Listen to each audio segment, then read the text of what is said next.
Assalamualaikum warahmatullahi wabarakatuh. Perkenalkan, nama saya Ridwan Ramadan dengan NIM 11012131184 dari kelompok 6. Di sini saya akan presentasikan perancangan antena monopol pada frekuensi 4,3 GHz. Itu kita lanjut ke materinya. Antena monopol adalah jenis antena yang paling sederhana di mana antena terdiri dari hanya satu elemen konduktif yang dapat digunakan untuk pemancar atau menerima sinyal radio. Antena monopol itu memiliki pola radiasi omnidireksional. Nah, antena monopol sendiri memiliki dimensi tengah dari antena dipol karena hanya menggunakan satu elemen konduktor. Berikut gambar di samping antena monopol. Bisa dapat dilihat. Nah, selanjutnya kita masuk ke prinsip kerja antena monopol. Antena monopol berfungsi berdasarkan prinsip radiasi elektromagnetik dihasilkan oleh arus listrik yang mengalir melalui konduktor. Jika arus listrik mengalir melalui antena monopol, medan listrik dan medan magnet yang berubah-ubah dihasilkan di sekitar konduktor. Gelombang elektromagnetik ini kemudian dipancarkan ke ruang sekitarnya.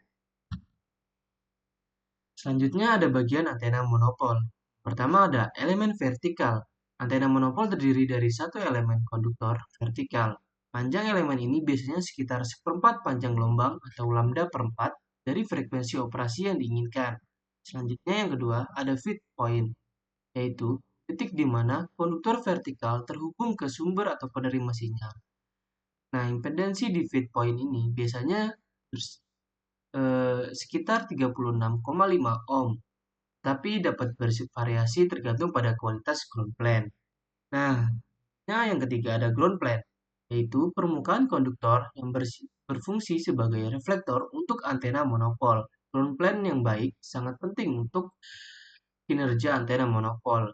Ground plane itu fungsinya itu memantulkan sinyal yang dipancarkan oleh elemen vertikal, lalu menciptakan efek seperti adanya elemen kedua yang seakan-akan memperpanjang panjang antena menjadi setengah panjang gelombang atau lambda per 2.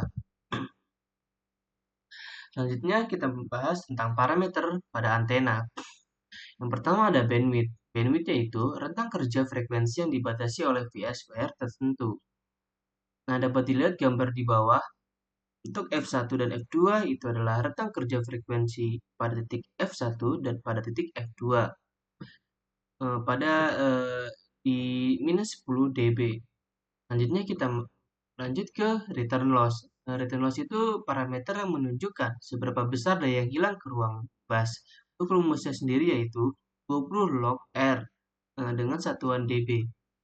Selanjutnya kita masuk ke VSWR atau Voltage Standing Wave Ratio.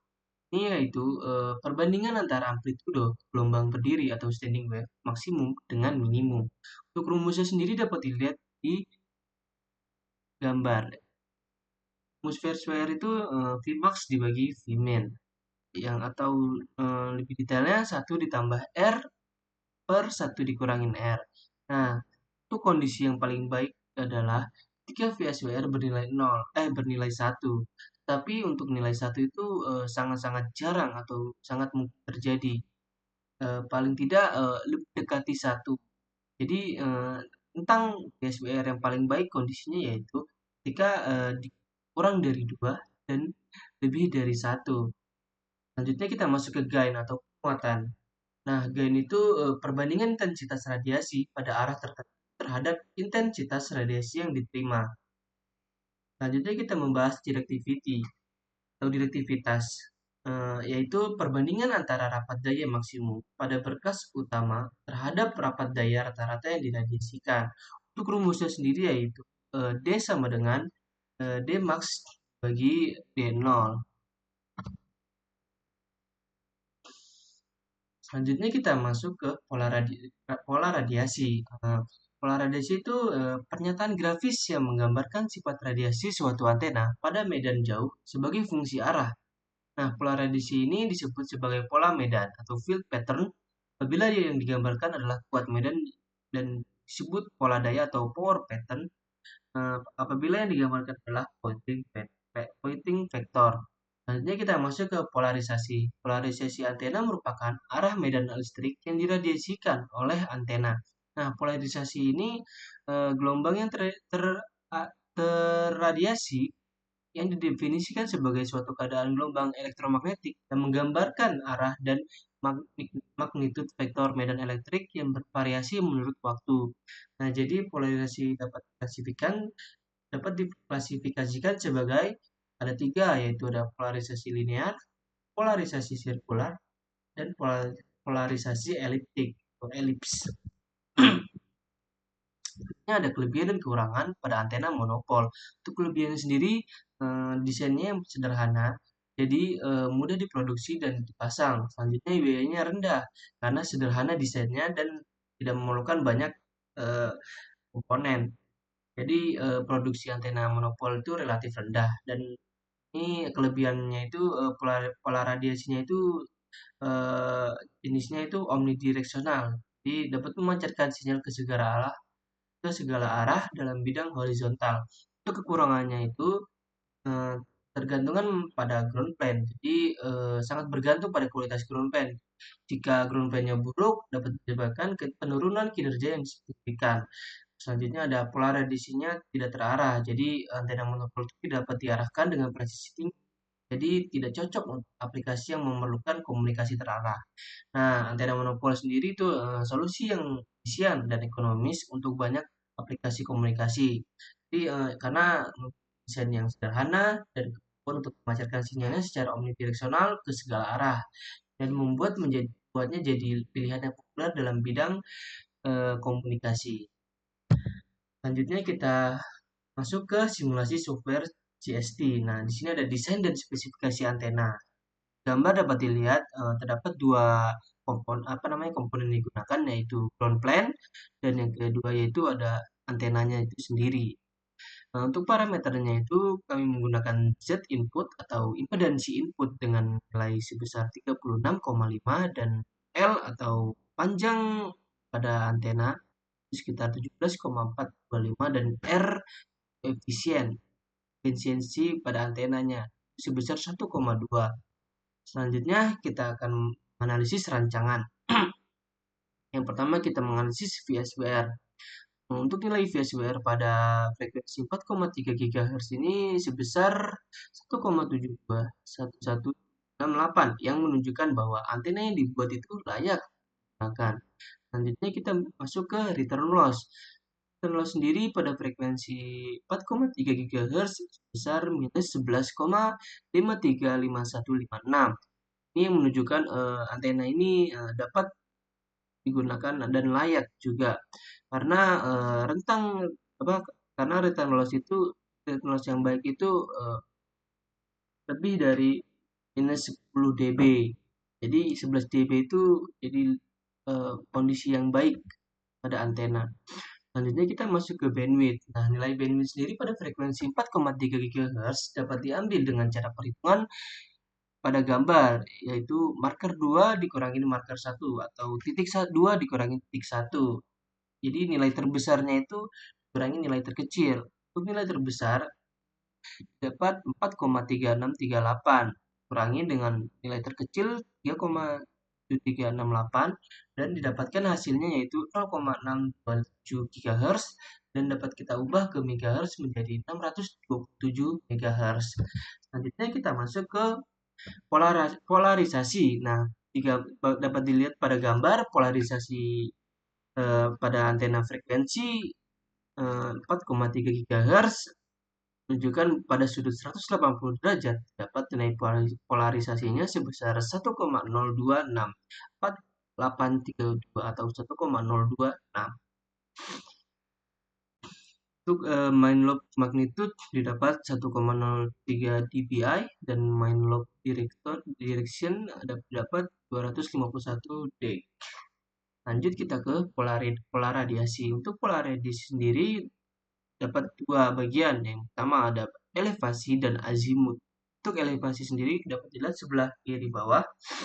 Polarisasinya itu termasuk omnidireksional karena menyebar ke segala arah. Itu dapat dilihat menyebarnya dengan gambar bentuk yang sama kiri maupun kanan. Untuk frekuensinya itu sama 4,3 GHz dan main loop yang dihasilkan 1,08 dpi dan main loop direction 284 dan angular width atau 3 dB yang sebesar 3 dB itu dapat 113,1 dB. Selanjutnya kita masuk ke azimut sebelah kanan. Nah, sebelah kanan itu kita dapat dilihat gambarnya lingkaran penuh. Frekuensinya itu dapat tetap sama dan main loopnya berbeda dengan sudut elevasinya yang didapat pada azimut 1,01 dpi, main direction pada azimut lebih besar yaitu sekitar 356,0 d. Untuk angular width-nya yang sebesar 3 dB itu didapat 108,3 d. Kita lanjut ke bagian gain dan direktivitas. Gain itu atau penguatan itu dapat dilihat sebelah kanan gambar penguatan yang terjadi pada antena monopol dengan frekuensi 4,3 GHz kita didapat gain itu sebesar 1,093 dpi. Nah, nilai ini menunjukkan gain maksimum sebenarnya yang tercapai oleh antena. Selanjutnya kita masuk ke direktivitas atau direktiviti. Nah, direktivitas yang terjadi pada antena monopol di bawah ini, gambar di bawah ini, pada frekuensi 4,3 GHz didapat sebesar 1,081 dpi. Nilai ini menunjukkan bahwa antena ini sedikit lebih efisien dalam memfokuskan radiasi pada arah tertentu dibandingkan dengan antena suboptik yang ideal. Kita lanjut ke kesimpulan. Pada kesimpulan kali ini, hasil simulasi antena menunjukkan SUR sebesar 1,7211768 dan return loss didapat 100,53 dB pada frekuensi 4,3 GHz yang menandakan efisiensi transmisi sinyal yang baik. Nah, bandwidth antena telah mencapai 627 GHz dengan pola radiasi omnidireksional dan polarisasinya bentuknya yaitu linear. Nah, gain antenanya sendiri itu dapat di 1,093 dpi dan direktivitasnya sebesar 1,081 dpi. Ini distribusi radiasi yang cukup luas dan cukup terfokus. Nah, antena yang kami input ini pada aplikasi CST ini berdasarkan jurnal tidak dapat dijadikan antena relay pada studi kasus yang telah diberikan. Karena antena relay ini pada studi kasus dibutuhkan gain minimal di atas 3,0135 dpi, sedangkan desain antena yang kami buat didapat hanya memiliki gain 1,093 dpi. Jadi hal tersebut membuat antena kami yang telah didesain tidak dapat dijadikan antena relay pada kasus. Nah, jadi untuk mencapai nilai yang hasil optimal disarankan untuk melakukan optimasi desain yang lebih lanjut dan menggunakan material dengan kualitas yang lebih tinggi untuk broadband yang lebih baik. Lakukan ujian di kondisi nyata, selanjutnya memanfaatkan teknologi yang lebih canggih dan lebih modern. Yang terakhir itu menganalisis parameter lain seperti noise figure dan intermodulation distortion. Mungkin terima kasih. Sekian itu saja presentasi yang saya sampaikan. Kurang lebihnya mohon maaf. Assalamualaikum warahmatullahi wabarakatuh.